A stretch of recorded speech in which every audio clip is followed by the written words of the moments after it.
जय श्री राम मेरे भाइयों, कैसे हैं आप सभी। उम्मीद है सभी अच्छे होंगे। तो मित्रों, आज जो है मैं एक धमाकेदार वीडियो लेकर के आया हूं और बहुत ही कमाल का वीडियो होने वाला है। अगर आपने अभी तक मेरे चैनल को सब्सक्राइब नहीं किया है तो सब्सक्राइब कर लें। ऐसे ही और वीडियोस के लिए बेल आइकन प्रेस करें ताकि आपको ऐसे ही और न्यू वीडियोस तुरंत के तुरंत मिलते रहें, लेटेस्ट अपडेट्स आपको मिल पाएँ। तो मेरे चैनल को आप सब्सक्राइब अवश्य से कर लें। अच्छा, सबसे पहले जो आज का चैनल जो है वो ये जो है इस्लामिक वीडियोस फोरम, ये इस चैनल का नाम है। और इस चैनल के वीडियो का टाइटल है क्या गौतम बुद्ध अल्लाह के नबी थे। तो was Buddha a prophet of Allah. तो डॉक्टर इसरार अहमद इमोशनल बयान, उनका ये वीडियो है। तो आइए देखते हैं कि क्या है ये। और सनातन धर्म में जो है कोई प्रॉफिट नहीं आए, कोई मैसेंजर नहीं आए, सीधा गॉड ही आए हैं। तो that's why we believe in the God. And मूर्ति भी हम इसलिए ही बनाते हैं क्योंकि हमने गॉड को देखा है ना। तो गॉड का कोई शेप नहीं है, कोई साइज़ नहीं है, कोई इमेज नहीं है, but at the same time अपने भक्तों के लिए वे किसी भी रूप में, अपने इंसानी रूप में आ जाते हैं। तो ये चीज़ है। बाकी इस तरीके से सनातन धर्म में देखा जाता है और तभी मूर्तियाँ बनाई जाती हैं और उनकी पूजा की जाती है। और यही कॉन्सेप्ट है इसके पीछे, क्योंकि हमारे यहाँ कोई भी किसी तरीके का कोई प्रॉफिट नहीं आया, कोई मैसेंजर नहीं आया, सीधे गॉड ही आए हैं। तो कुरुक्षेत्र में हमारे यहाँ ये नहीं कहा गया कि मैं मैसेंजर हूँ गॉड का या मैं सन हूँ गॉड का। हमारे यहाँ सीधा कहा गया है आई एम द गॉड। तो हम सबसे ज़्यादा कनेक्टेड हैं ईश्वर के साथ क्योंकि हमने ईश्वर को खुद देखा है, बाकी किसी ने भी ईश्वर को नहीं देखा है। That is why they don't do मूर्ति पूजा। तो आज का ये वीडियो है, हम देखते हैं इनके जो है कि चैनल को आप सब्सक्राइब करें। इस्लामिक वीडियोस फोरम का वीडियो अब मैं आपको तवज्जो दिलाना चाहता हूँ। एक तो गौतम बुद्ध का फलसफा स्टार्ट करते हैं। उसके फलसफे का मेन थीम ये है सर्वम दुखम, all is pain, all is suffering. और उसने जो भी अपनी मेहनत की, ये तो अल्लाह ही बेहतर जानता है कि उसे बाद में मिला क्या और क्या नहीं मिला। एक बात आपसे अर्ज कर दूं गौतम बुद्ध के बारे में, एक बहुत जय्यद आलिम मेरे नजदीक बर्रे सगीर पाक व हिंद के उलमा में, जो इस सदी के उलमा हैं, उनमें उनका बहुत ऊंचा मकाम है। मौलाना मनाजिर हसन गीलानी रहमतुल्लाह अलैह। गीलान कस्बा है एक बिहार का, वहां के रहने वाले थे। उनकी जिंदगी ज्यादा गुजरी हैदराबाद दक्कन में, उस्मानिया यूनिवर्सिटी में उस्ताद रहे। उन्होंने गौतम बुद्ध के बारे में यह लिखा है कि मेरा यह गुमान है कि वो भी अल्लाह के नबी थे, और उसकी दलील दी है। कुरान मजीद में एक रसूल का जिक्र आता है, ज़ुल्किफ्ल। और यह ज़ुल्किफ्ल वो है जिसके बारे में हमें कुछ पता। कुरान मजीद में भी एक जगह जिक्र आया है। नंबर दो ये कि किसी हदीस में उसकी कोई हमें वजाहत नहीं मिलती, ना हुजूर से पूछा गया, ना हुजूर ने उसकी वजाहत फरमाई। अब ये ज़ुल्किफ्ल है कौन? तौरात में जो नबियों के नाम आते हैं उनमें से किसी नबी का नाम ज़ुल्किफ्ल के आसपास नहीं बनता कि यह समझा जाए कि यह उस नाम की बिगड़ी हुई या बदली हुई शक्ल बन गई है। तो उन्होंने जो कहा है वो बात वजनी मालूम होती है इस एतबार से कि कपल वस्तु, कपल पे जो है वो अरबी में है नहीं, वो फे बनती है। तो ज़ुल्किफ्ल के माने किफल वाला, और ये किफल जो है कपल, कपल वाला, हम कहते हैं कपल वस्तु का शहजादा। तो उन्होंने ये कहा है कि गौतम बुद्ध के बारे में ये ख्याल, ये मैं अर्ज कर दूं कि इसको हम यकीन से नहीं कह सकते, उनका गुमान है, ख्याल है, वल्लाहु आलम कहेंगे हम, लेकिन इम्कान जरूर मौजूद है। कुरान कहता है वले कुल्ले कौमिन हाद, हमने हर कौम में हादी भेजे। वइन मिन क़रयतिन इल्ला खला फीहा नज़ीर, कोई बस्ती ऐसी नहीं दुनिया में जिसमें कोई ना कोई खबरदार करने वाला ना आया हो। तो ये मुमकिन हमारे में नहीं आया कि वहां नबी ना आए हो, लेकिन उनकी तालीमात इतनी बदल गई हैं कि हम उनको पहचान नहीं सकते। हजरत मसीह अलैहिस्सलाम की तालीमात अगर ईसाइयों से हम समझे तो कभी भी उन्हें अल्लाह का नबी नहीं मान सकते। ये तो कुरान मजीद में आकर हजरत मसीह अलैहिस्सलाम की असल हकीकत हमें बताई, वरना तो खुदा का बेटा सालिसु सलासा, इनको कैसे हम मानते हैं? लेकिन ये कि कुरान ने बताया। तो जान लीजिए, हो सकता है कि गौतम बुद्ध भी अल्लाह के नबी हो, लेकिन हो सकता है कि दर्जे में कहेंगे, यकीन से नहीं कहेंगे। तो बहरहाल गौतम बुद्ध ने इस दुख, रंज, सदमा, गम जो इंसान का मुकद्दर है उसका मुशाहदा किया, और फिर तपस्याएं की, इल्म हासिल किया, ऋषियों मुनों के पास गया, उसने कोशिश की कि मालूम हो सेल्वेशन का रास्ता कौन सा है, इस दुख से निजात पाने की कोई सबील भी है कि नहीं, इस गम से, इस निजात से, इस अंधों से इंसान किसी तरीके से छूट सकता है या नहीं। इसी को सेल्वेशन कहते हैं अंग्रेजी में, इसी को हिंदी में निर्वाण कहते हैं, इसी को अरबी में निजात कहते हैं। अन्ना नजात मुअल्लक़तुन बिमजमूए हादिल अशिया। मैंने इमाम राजी रहमतुल्लाह अलैह के अल्फाज में आपको वो लफ्ज़ बताया, निजात की राह। अच्छा, जदीद फलसफों में जिन हजरात को दिलचस्पी की बात है उन्हीं के बारे में ये वर्ष कर रहा हूं। जदीद फलसफों में भी एक फलसफा है वजूदियत, एग्जिस्टेंशियलिज्म। आपने नाम सुना होगा सार्त्रे, ये फ्रेंच फिलोसोफर, और इस वक्त दुनिया में जो नौजवान नस्ल है वो बहुत ज्यादा मुतासिर हुई है सार्त्रे के फलसफे से। किरकेगार्ड पुराने दौर में और सार्त्रे इस दौर में, इनके फलसफे का नाम है वजूदियत, एग्जिस्टेंशियलिज्म। उसका मरकजी ख्याल भी यही है, इंसान के लिए दुख ही दुख है, सदमा ही सदमा है, रंज ही रंज है।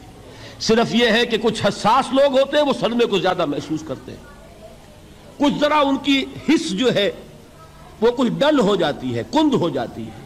वो जो गालिब का शेर मैंने आपको सुनाया कि मुश्किलें इतनी बड़ी मुझ पर के आसा हो, गालिब का शेर, वरना यह है कि इंसान सोचे तो दुख है। अब ये दुख जो है, इससे निजात का कोई रास्ता भी है कि नहीं, ये क्वेश्चन मार्क है, जिसका जवाब है तीसरी आयत में, इल्लल्लज़ीना आमनू व अमिलुस्सालिहाति व तवासौ बिल हक़्क़ि व तवासौ बिस्सब्र।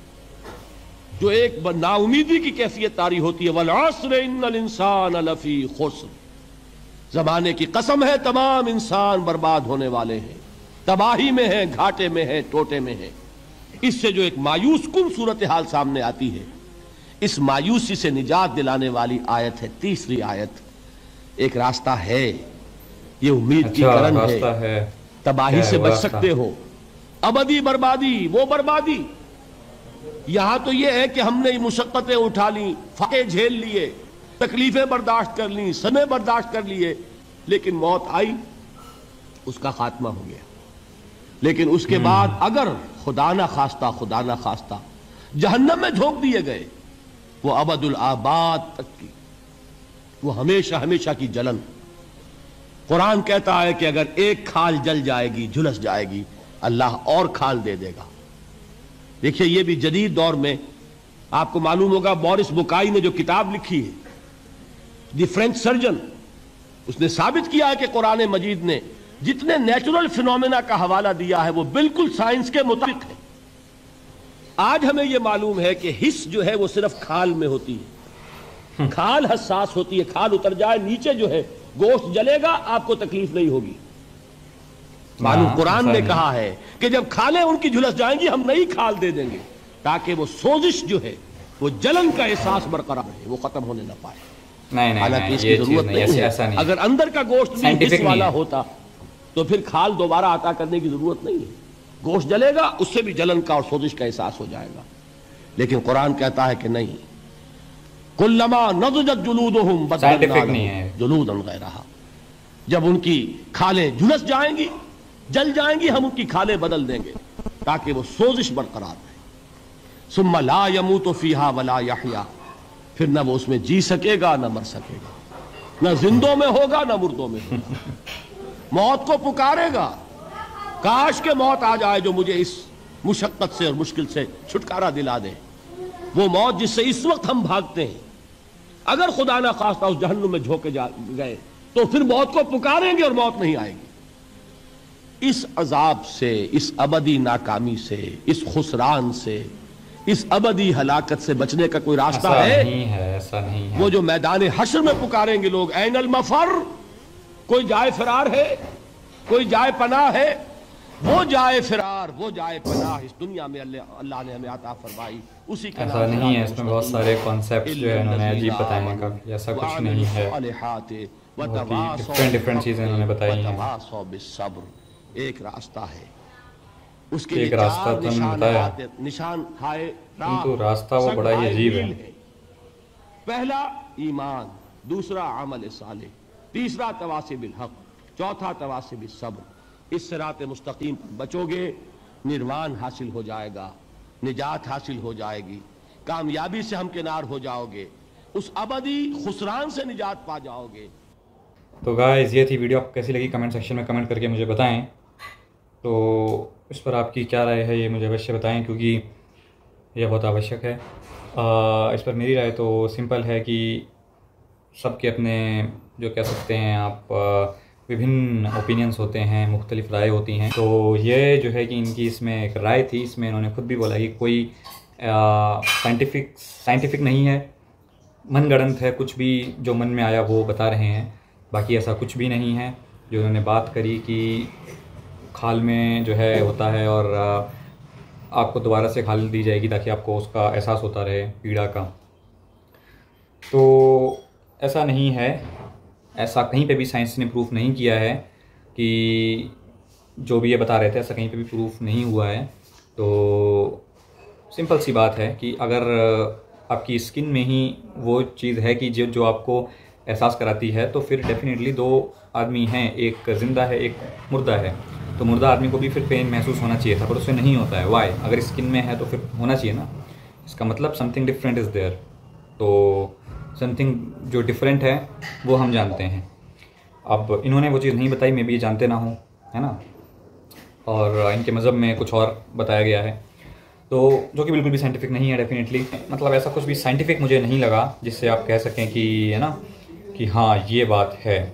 और इन्होंने जो बात करी जहन्नुम में जाने की कि हमेशा के लिए आप जहन्नुम में चले जाएंगे, तो ऐसा कॉन्सेप्ट नहीं है और ये बिल्कुल साइंटिफिक भी नहीं है। ऐसा मतलब कैसे आपको पता है कि आप जहन्नुम में चले जाएंगे? जिस अल्लाह को आपने अभी आज तक देखा नहीं है, कैसे आप उस पर बिलीव करेंगे? आप ये मुझे बताएं। क्योंकि अल्लाह ने सिर्फ प्रॉफिट्स को भेजा, ठीक है, और प्रॉफिट्स की बातों पर हम क्यों बिलीव करें? हम अल्लाह पे भी क्यों बिलीव करें? क्योंकि जिसको हमने देखा नहीं, क्यों बिलीव करें उस पर? और बिल्कुल सही बात है कि नॉन बिलीवर्स आप कहें तो या we are non believers of Allah, because I don't believe in Allah. मैं नहीं बिलीव करता। क्यों? क्योंकि मैंने आज तक देखा नहीं अल्लाह को, मैं क्यों बिलीव करूँ? मैं भगवान पर बिलीव करता हूँ, हाँ, क्योंकि मैंने भगवान को देखा है, श्री राम के रूप में देखा है, श्री कृष्ण के रूप में देखा है, भगवान शिव के रूप में देखा है, तो मैं उनको बिलीव करता हूँ डेफिनेटली।